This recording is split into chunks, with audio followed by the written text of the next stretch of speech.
दिल्ली के 70 सीटों पर 5 फरवरी को वोटिंग होगा और नतीजा जो आएगा वो 8 तारीख को। के मुद्दे को कहीं और लेकर चले गए। मैं तो दिल्ली के मुद्दों पे बात कर रहा था। दिल्ली के लिए काम कौन किया आपके निगाह में? आप करें डबल इंजन की सरकार। शीला जी वाला जमाना चाह रहा है जो अपनी आजादी थी तो और कैसे डेवलपमेंट कैसे स्कूल बनाया। ना फिर भी कांग्रेस नहीं जीतने वाली। हाँ। आप ये लिख के ले लो। कैंडिडेट कौन है यहाँ से? ये कौन नहीं, है? यहाँ से कैंडिडेट कौन है? छक्कों की तरह चिकने होने से नहीं होता भाई। आतिशी के खिलाफ मुकदमा चलाने की फिर से मंजूरी मिल गई है। अरविंद केजरीवाल के खिलाफ मुकदमा चलाने की फिर से मंजूरी मिल गई है। तो जिम्मेदार क्या नेहरू है? बिल्कुल कांग्रेस सरकार है। 60 सालों में कांग्रेस ने क्या किया देश क्या के? किया है बता दीजिए। जो खड़े होकर बोल रहे हैं ना, ये कांग्रेस की देन है। पैदा होते ही इन्हें राष्ट्रीय टीकाकरण के तहत इन्हें 5 इंजेक्शन लगे होंगे। हेपेटाइटिस का लगा होगा, काली खांसी का लगा होगा, गलगोटू का लगा होगा। स्कूल के अंदर पंखे नहीं बैठते थे। कांग्रेस की राज है। उत्तर प्रदेश की बता रहा हूँ, प्रतापगढ़ की हाल। उत्तर प्रदेश में कांग्रेस कब थी? शुभम, क्या लगता है कि बीजेपी जो है पूरे ताकत के साथ दिल्ली के चुनाव में उतरी है? क्या लगता है, कैसे देख रहे हैं आप चुनाव? फुल प्रदर्शन है, फुल जोरों तोरों से तैयारी है। इस बार भाजपा आने वाली है और विकास की भी तैयारी है। कैसे भाजपा आएगा? कैसे आएगा सर? वोट से किन आएगा। मुद्दों पर, मतलब मुद्दा तो बताओ। मुद्दा तो यहाँ पे बहुत सारे हैं, क्योंकि ये तो केवल चांदनी चौक है। चांदनी चौक को मत देखिए, और भी शहर है, और भी गलियां हैं, और भी इलाके भी हैं जहाँ पे टूटी फूटी गलियां हैं। नाली के ऊपर से पानी बहता है, लोग कीचड़ में जाते हैं। पानी की बात करते हो, पानी पीने के लिए सुबह 5 बजे आता है और 6 बजे चला जाता है। 1 घंटे में वो सफा होता है, उसके बाद चला जाता है। तो बीजेपी को ही क्यों चुने लोग? क्यों? क्योंकि उसके पास डबल इंजन की सरकार है, ज्यादा तेज काम होगा। डबल इंजन की सरकार हो जाएगी। शर्मा जी देख रहे हैं, क्या कह रहे हैं? हाँ जी, डबल इंजन की सरकार ही हमेशा बड़ा प्रचलित शब्द इन्होंने इस्तेमाल कर रखा है, डबल इंजन की सरकार। पड़ोसी राज्यों पे जरा नजर डालिए। उत्तर प्रदेश में डबल इंजन की सरकार है। डबल इंजन की सरकार 2022-23 की एनसीआरबी के डाटा के अकॉर्डिंग दिल्ली की जो एनसीआरबी है, national crime record bureau of India, पूरे राज्यवार डाटा रखता है वो किस राज्य में कितने अपराध हुए। उसके हिसाब से 2022-23 की जो रिपोर्ट आती है उसमें यूपी जो है महिलाओं के खिलाफ अत्याचार, बलात्कार, छेड़खानी में सबसे ऊपर टॉप पे गया है, टॉप क्रॉस करा। हिरासत में मौतों में डबल इंजन की सरकार में 275 मौतें जो है। भरोसा न क्या आ रहा है? बता रहा हूँ ना, डबल इंजन की बोल खोल रहा हूँ मैं आपको, बता रहा हूँ डबल इंजन की कमियां क्या है, उसके कलपुर्जे में क्या क्या खासियत है, क्या क्या जंग लगा हुआ है। डबल इंजन की सरकार में हालत ये है कि हिरासत में जो मौतें होती हैं वो 275 का आंकड़ा क्रॉस कर देती हैं। जो हिरासत में मौतों का मतलब है कि पुलिस वाले ने उठाया और लॉकअप में ही मार दिया। लॉकअप में, ये डबल इंजन की सरकार है। डबल इंजन बड़ा नुकसान कर रहा है। नुकसान थोड़ी कर रहा है, ये नुकसान उनका कर रहा है जो गुंडा मवाली है, इनका कर रहा है, वो बोर्ड का कर रहा है। अरे कल को आके कह देंगे आपका चांदनी चौक, वो बोर्ड वाले कह देंगे कि ये मेरे इलाके की जमीन है, आप खाली करके चले जाओगे। हमारे बाबा ने सीधा सीधा जवाब दिया, ये वक्फ बोर्ड नहीं, ये माफियाओं का बोर्ड है और इनसे हम सख्ती से निपटेंगे। 1-1 इंच लैंड लेंगे, वापिस भी लेंगे। सरकार डबल इंजन सीधा है कि जमीनें और जो गुंडे माफिया उनको ही ठोका जाएगा। तो ये 16,508 जो महिलाएं थी, ये गुंडे थी, माफिया थी, क्या थी? जिनके खिलाफ छेड़खानी और बलात्कार के मामले दर्ज हुए, जिन महिलाओं का पीड़न करा गया, क्यों मत दर्ज हुए वो मामले? जो 275 हिरासत में मौतें हुई, क्या थी वो? उनको उठा के लाया गया, उनके ऊपर चार्जशीट लगाया गया, उनको इतनी बुरी तरह मारा गया कि उनको हिरासत में मार दिया गया। क्या ये कानून व्यवस्था संविधान इसकी इजाजत देता है? मौत की। अब इन्होंने वक्फ बोर्ड की बात उठाई। इन भाई साहब ऐसे लोगों के दिमाग में एक ऐसी हवा डाल रखा है कि वक्फ बोर्ड आएगा, आपकी जमीन पे हाथ रख देगा और जमीन उसकी हो जाएगी। भाई साहब, वक्फ बोर्ड के बारे में थोड़ी सी एक जानकारी रखिए। वक्फ बोर्ड वो चीज है जिसको लोग अपनी जमीनें दान करते हैं, मुसलमान अपनी जमीनें दान करते हैं कि आप इसमें मस्जिद बना लीजिए, मदरसा बना लीजिए या इसमें कब्रिस्तान बना लीजिए। उसके बाद जब वो जमीन उनके दान कर दी जाती है, वो जमीन वक्फ बोर्ड की होती है। अब अगर 5-7 साल तक वो जमीन खाली पड़ी है, वक्फ बोर्ड में उसने कब्जा नहीं लिया, आप नहीं चाहते, जैसे इन्होंने कहा। डिटेल दे देता हूँ इनको ना, इनके दिमाग से छोटे से बच्चे को आप बिल्कुल छेड़ रहे हैं। निकलना जरूरी है, ये निकलना जरूरी है, क्योंकि इन लोगों के दिमाग में ये चलता है। तो कुछ भर गया, यही चलता है, घुसा हुआ है इनके। अब इन्होंने कहा ना कि वक्फ बोर्ड चांदनी चौक में आएगा, हाथ रखेगा, जमीन उनकी हो जाएगी। अरे आज तक हम 60 साल हो गए तो पुरानी दिल्ली में रहते हुए। सवाल है कि ये बोर्ड वाले आते हैं और बोर्ड वाले कहते हैं, वो बोर्ड वाले आते हैं और प्रयागराज में कहते हैं कि हमारे 144 बीघे जमीन है। ये क्यों कह देते हैं? तो वही तो बता रहा है, बीच में वही बताने जा रहे हैं। बताइए और आप बताइए। जब वो जमीनें दान कर दी जाती है, सरकार इनकी है, इनसे भी कह दो एक सनातन बोर्ड बना लो। बनेगी, हमारे हम ये भी तैयार होगा, बनेगी भाई। सनातन बोर्ड तैयार हो रहा है, बहुत तेजी से तैयार हो रहा है, ये भी बनेगा। मैं डिटेल में जा रहा था थोड़ा सा, बाकी लोगों के भी ये डिटेल, 1 मिनट जरा सुनिए आराम से। बाकी लोगों के 144 जो उन्होंने बीघा की जमीन बात करी, वो उनको दान में मिली हुई थी। अगर उस दान पे मिली हुई जमीन में अगर वो अपना कब्जा नहीं लेते, उसे छोड़ देते हैं और कोई और आके उस पे जगह पे बैठ जाता है, तब वक्फ बोर्ड दावा करता है ये जमीन हमें मिली हुई है, इसको खाली करो। सीधी सी बात है, जो मालिक होगा वही तो दावा करेगा। दिल्ली के मुद्दे को कहीं और लेकर चले गए। चले गए थे, मैं तो दिल्ली के मुद्दों पे बात कर रहा था। बस मुद्दे हाँ। दिल्ली के मुद्दे पर बात होनी चाहिए। जैसे कि अरविंद केजरीवाल है, वो एलजी पर आरोप लगाते हैं। एलजी किसके अंडर में आता है? केंद्र सरकार केंद्र सरकार, बीजेपी। बिल्कुल। अब बताए बीजेपी काहे काम करने नहीं दे रही केजरीवाल को? जी जी वही है, एक दूसरे के ऊपर ये दोनों पार्टियां आरोप प्रत्यारोप का खेल खेलती हैं। अब हमें अरविंद केजरीवाल साहब शीला जी वाला जमाना जा रहा है, जो अपनी आजादी थी तो और कैसे डेवलपमेंट, कैसे स्कूल बनाए, बढ़िया बनाए। बताओ आप, शीला जी ने कितना अच्छा काम करा है शीला दिल्ली में। दीक्षित जी ने जो काम किया है, क्या केजरीवाल ने कर पाया है? और अरे शीला केजरीवाल की कब शीला बात कर दीक्षित रहे अब रही हैं, जो फिर से आप उनको ला पाओगे? कैसे अपमान कर रहे हो आप उनका? वो दिल्ली की मुख्यमंत्री है, लोकप्रिय, वो हमारे दिलों में काम जिंदा कैसे है। होता है? काम कैसे होता है? जमीन पे रहने से कि आसमान पे रहने से? आप इसका सवाल का जवाब दे दो अच्छा, हमको। अभी तुम्हारे हाँ। काम कौन किया है? काम कौन दिल्ली किया के लिए काम कौन किया आपके निगाह में? आप करें डबल इंजन की सरकार। कांग्रेस आएगी, दिल्ली के लिए केवल एक कांग्रेस आएगी एक अरे दफा फिर कांग्रेस का तो नाम कांग्रेस आ जाएगी। कांग्रेस- काम धंधे मजबूत होंगे शर्मा, लोगों के। देखो शर्मा जी की बात पे मोल लगाइए हाथ पे। अच्छा, शर्मा जी की बात पे मोल लगाइए हाथ पे, ये पंजे चांदनी को चौक जितवाइए सीट पे और मोदी देश का अग्रवाल कल्याण जीत रहे हैं। करवाइए। अच्छा, चांदनी चौक पे मुदित अग्रवाल जीत रहे हैं और पूरा चांदनी चौक उन्हें समर्थन। कांग्रेस जीत जाएगी।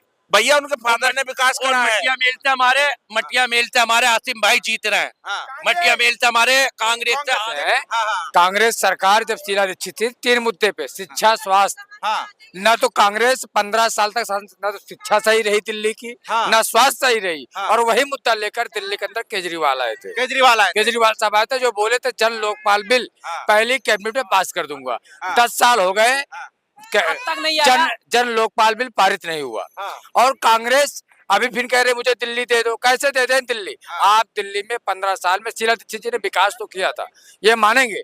वहाँ की मुख्यमंत्री जो थी शीला दीक्षित जी, तो विकास तो किए थे, हाँ। लेकिन उस विकास में घोटाला भी था। हाँ।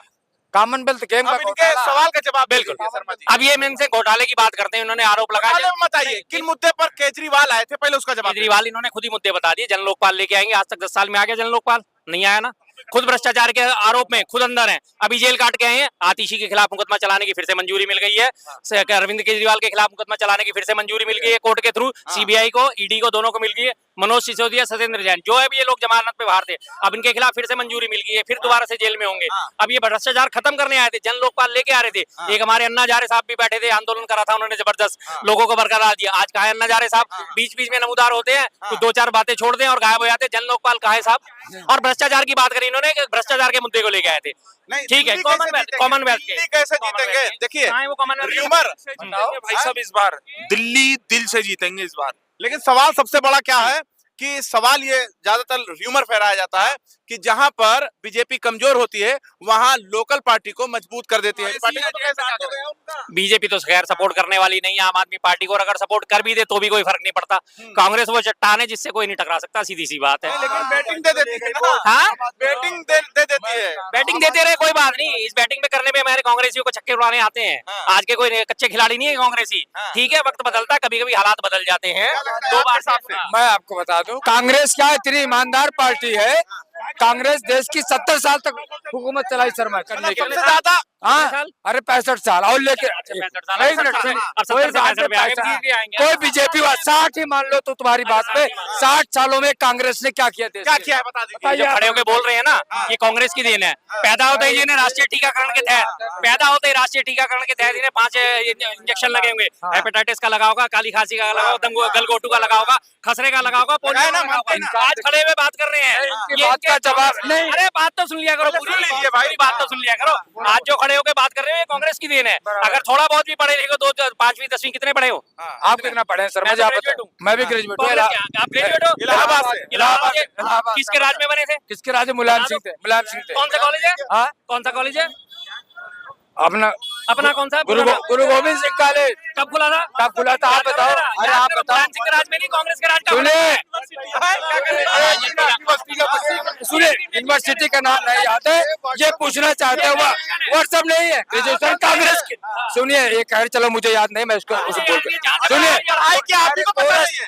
कोरस्पोंडेंस से हमने पढ़ाई आप देख रहे हैं किया। जिस स्कूल में पढ़े हैं, जिस कॉलेज में 32 साल पहले ग्रेजुएशन करी करी थी, श्यामलाल कॉलेज से करी थी, 92 में ग्रेजुएट हुआ हूँ मैं, मुझे आज तक याद है। 89 में एडमिशन हुआ था, 92 में ग्रेजुएशन करी, डीयू के अधीन में आता है। ये मैं इनसे पूछना चाहता हूँ, आपसे पूछना चाहते हैं, बस शर्मा जी आपसे पूछना चाहते हैं। एजुकेटेड है। कांग्रेस का क्या काम था? 10 काम। कांग्रेस ने बोली थी देश में एक इंदिरा गांधी जी शिक्षा की नीति कांग्रेस चालू करी, बात सही है। लेकिन आज देश की शिक्षा इतनी हालात क्यों नहीं परिवर्तन हुआ? आप पहले से आज भी खराब है, आज भी खराब है। सुधार ओनली 30% हुआ, अभी भी शिक्षा की तो नीति जिम्मेदार क्या नेहरू है? बिल्कुल कांग्रेस सरकार है। मोदी तो 10 साल, मोदी को 10 साल में जो परिवर्तन किया शर्मा जी, शिक्षा क्या के अंदर। करेंगे आप? आज के अखबार में ना, ये खैर अखबार नहीं पढ़ते, मैं इस वक्त लाया नहीं आज काम। बताओ आप मुझे आज के अखबार में खबर छपी है कि महिला मतदाता जो है, साक्षर महिला मतदाता 25% बढ़ी है। मतदाता बनने के लिए पहली उम्र क्या होती है? 18 साल। अब आप 2024 में से 18 साल घटाओगे तो कौन सा काल आएगा आपका?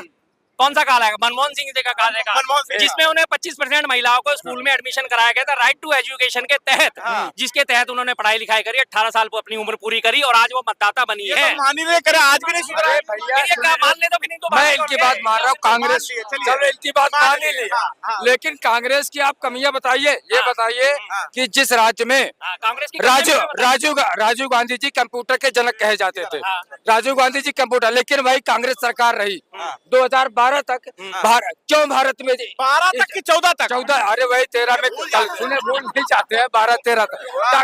डॉक्टर मनमोहन सिंह जी सुने, पंडित सुखराम जी कितने बड़े घोटाले करके थे, कितने बड़े बड़े एंटीना लगाए थे, वो कांग्रेस की देन है। और वो एंटीना आज रखे हुए हैं लोगों ने।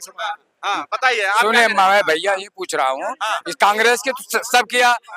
वजीराबाद का जो पुल बना हुआ है, शीला दीक्षित जी ने उसका उद्घाटन किया था। और कितने साल में बना था शर्मा जी? ईमानदारी से बताना 8 साल। सुनिए 2006 में जब वहाँ पे उद्घाटन हुआ था, उसके सड़क, अरे बात हमारी सुनिए, हमसे ज्यादा नहीं ज्यादा ना समझाइए, बोले भाई, बोले लिखे है थोड़ा। नहीं हमें एजुकेटेड अपने हिसाब से ठीक है। आप बताइए इलाहाबाद से आप क्या पूछना चाहते हैं?